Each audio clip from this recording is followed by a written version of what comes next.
ሰላም የእግዚአብሔር ቤተሰቦች ከማህበረ ቅዱሳን ቴሌቪዥን የዕለቱን አጫጭር መረጃዎች ይዘንላችሁ ቀርበናል። ማህበረ ቅዱሳን ለሁለት ቀናት ሲያካሂድ የቆየውን የሥራ አመራር ጉባኤ አጠናቀቀ። በነበረው ውይይት ላይ ባለፉት 6 ወራት ማህበሩ በርካታ ስራዎችን መስራቱ ተገልጿል። ከነዚህም መካከል በግቢ ጉባኤያት የአዲሱ ስርዓተ ትምህርት ትግበራንና የማህበረ ቅዱሳን አባላት አገልግሎት ምን መምሰል እንዳለበትና በምን መልኩ ማገልገል እንደሚገባቸው ሰነዶች ቀርበው ገለጻ ተደርጎባቸዋል። በሌላ በኩል በተለያዩ የአገሪቱ ክፍል በመጠለያ ጣቢያው ስለሚገኙ ተፈናቃዮች ባለፉት 6 ወራት ውስጥ ብቻ ከ9 ሚሊዮን ብር በላይ ወጪ በማውጣት በርካታ ማህበራዊ ድጋፎች መደረጋቸው ተገልጿል። በተጨማሪም ከ20 ሺህ በላይ አዳዲስ አማንያንን በማስተማር የቅድስት ሥላሴ ልጅነት ስለማግኘታቸው ተነግሯል። የማህበሩ ሰብሳቢ አቶ ካሳሁን ኃይለማርያም፣ የማህበሩ ዋና ስራ አስፈጻሚ መምህር ዋሲሁን በላይን ጨምሮ የማህበሩ የሥራ አመራር፣ ስራ አስፈጻሚ አባላት፣ የሀገር ውስጥና የውጭ ማዕከላት ተወካዮችም እንዲሁ በበይነ መረብ በጉባኤው መሳተፋቸው ታውቋል። የቤተ ክርስቲያኗን ሥርዓት የሚጠብቅ ወጣት ለማፍራት መምህራን በስብከተ ወንጌል መበርታት እንደሚገባቸው ብፁዕ አቡነ በርናባስ አሳሰቡ። የቅድስት ቤተ ክርስቲያንን ሥርዓት የሚጠብቅ ለሃይማኖቱ ተቆርቋሪ የሆነ ሕዝበ ክርስቲያን ለማፍራት ከካህናትና መምህራን የሚጠበቅ ሥራ እንዳለ የዋግ ኽምራ ሀገረ ስብከት ሊቀ ጳጳስ ብፁዕ አቡነ በርናባስ አሳስበዋል። ሀገረ ስብከቱ ለተከታታይ 2 ቀናት ማለትም መጋቢት 20 እና 21 ቀን 2017 ዓ.ም በተመሳሳይ ርዕስና ሰዓት ለሕዝበ ክርስቲያኑ ዘመናዊነትና መንፈሳዊነት እንዲሁም ዓለማዊነትና ፈተናዎቹ በሚሉ ርዕሰ ጉዳዮች ዙሪያ ያሰናዳው መርሃ ግብር የተሳካ እንደነበር የሀገረ ስብከቱ ሥራ አስኪያጅ ሊቀ ሕሩያን ኃይሌ ዓለሙ አስታውቀዋል። መረጃውን ያደረሰን በማህበረ ቅዱሳን የሰቆጣ ማዕከል ነው። ሜትሮፖሊታን ብፁዕ አቡነ ጳቁሚስ ከዚህ ዓለም ድካም አረፉ።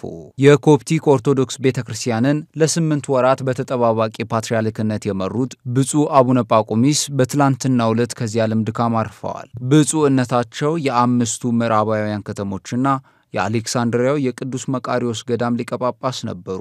በተጨማሪም ከዲቁና ጀምሮ በምንኩስና በኤጲስቆጶስነትና በሊቀ ጳጳስነት በአጠቃላይ ከ70 ዓመታት በላይ በአገልግሎት አሳልፈዋል ነው የተባለው።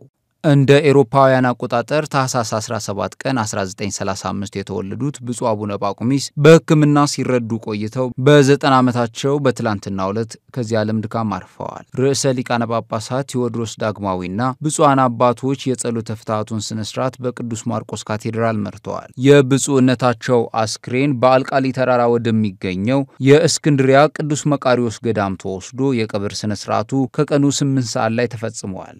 መረጃው የግብጽ ኮፕቲክ ኦርቶዶክስ ቤተክርስቲያን ነው። ጽርሐ ጽዮን ዘተዋሕዶ የሐዋርያት የአንድነት ኑሮ ማህበር ለ4 ወራት ያሰለጠናቸውን ደቀ መዛሙርት አስመረቀ።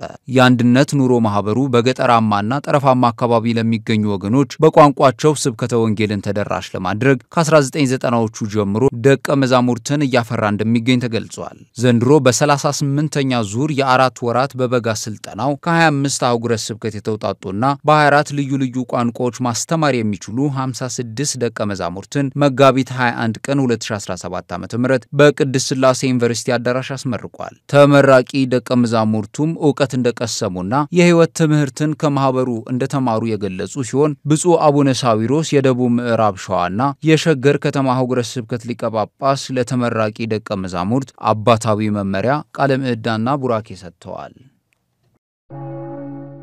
በማህበረ ቅዱሳን ባሌሮቤ ማዕከል 45 አንደኛ ደረጃ የግቢ ጉባኤ ተተኪ መምህራንን አሰልጥኖ አስመረቀ። በማህበረ ቅዱሳን የባሌሮቤ ማዕከል ግቢ ጉባኤያት ዋና ክፍል ስር ከሚገኙ 4 ግቢ ጉባኤያት ለተውጣጡ 45 የደረጃ 1 ተተኪ መምህራን ሲሰጥ የነበረው ስልጠና ተጠናቋል።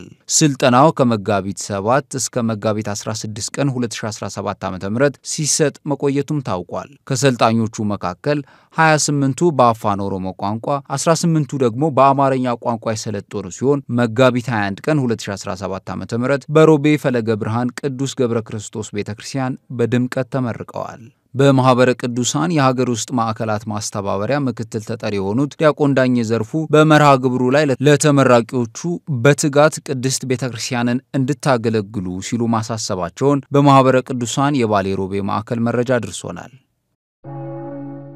በሰሜን ወሎ ሀገረ ስብከት ለ8 ተከታታይ ቀናት የሚቆይ የአሰልጣኞች ስልጠና ተጀመረ።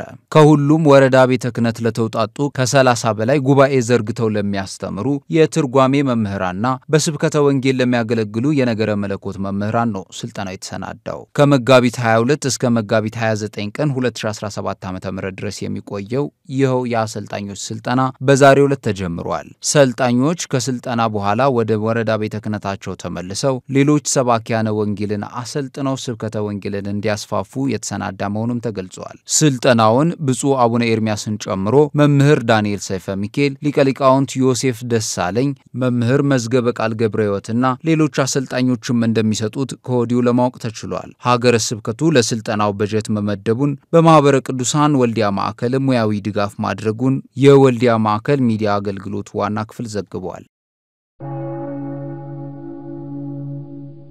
ሰላም እግዚአብሔር ከሁላችን ጋር ይሁን። ለዕለቱ ያዝንላችሁ መረጃዎች የስካሁኖቹ ነበሩ።